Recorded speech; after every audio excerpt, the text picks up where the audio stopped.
Okay, what we're dealing with in this class is not all differential equations in general. That's an entire course. That is something that you can get your PhD in. That is something you can devote your entire life to studying. No, we're talking about a particular kind of differential equation called separable differential equations. If we take a differential equation and we replace each f of x with y and each f prime of x with dy dx, we can sometimes move all the y's and the dy to one side of the equation, all the x's and the dx to the other. This makes the differential equation called separable and quite easy to solve. Let's do some examples. Let's say we have f prime of x is equal to the square root of x plus 4 over the function. So we want a function whose derivative gives us the square root of x plus 4 over the function.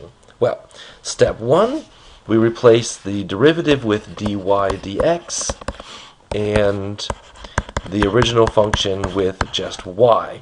And then if you realize we can cross multiply the y up and the dx up.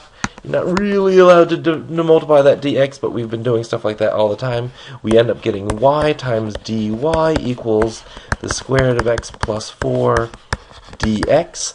And then we can integrate both sides. Because look, don't they just look ripe for integration? They are ripe for integration. The integral of y dy, that is, y is the variable that we're differentiating, merely becomes y squared over 2.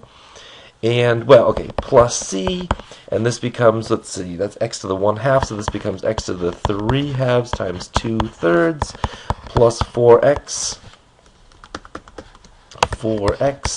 plus a different c, necessarily, but here's the thing.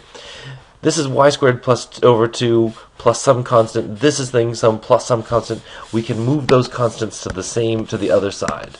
And some constant minus some constant is just some constant.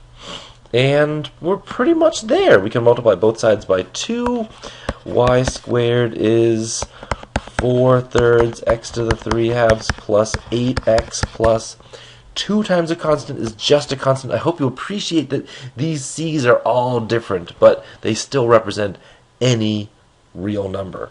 And then we take the square root, and we get y is the square plus or minus the square root of 4/3 x to the 3/2 plus 8x plus your constant is now inside the square root. And this is, hopefully, the most general solution to this equation. Let's try it. What is its derivative going to be?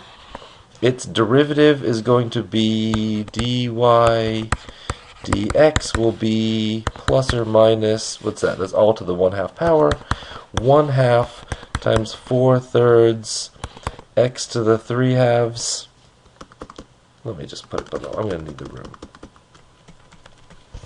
The derivative of this is plus or minus 1/2 4/3 x to the 3/2 plus 8x plus c, all to the negative 1/2 power times the derivative of what's inside, which becomes what? The 3's cancel out. 2x to the 1/2 power plus 8. And the question is that equal to the square root of x plus 4 over f of x? Well, let me tidy this up a little bit. This is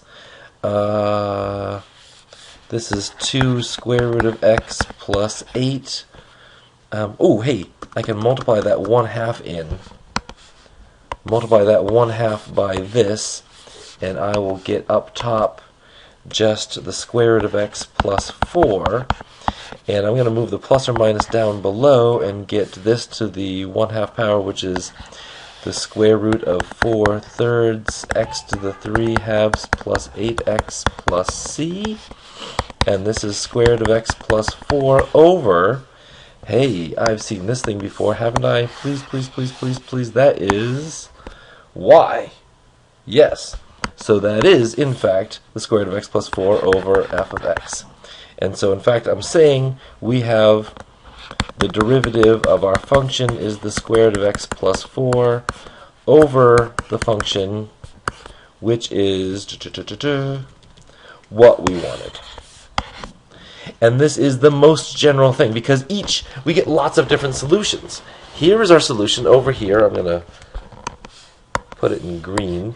Here is our solution. It's actually a whole infinite number of solutions because first of all, it could be positive or negative, and second of all, that C could be absolutely any number. So maybe I should do another example as a separate video.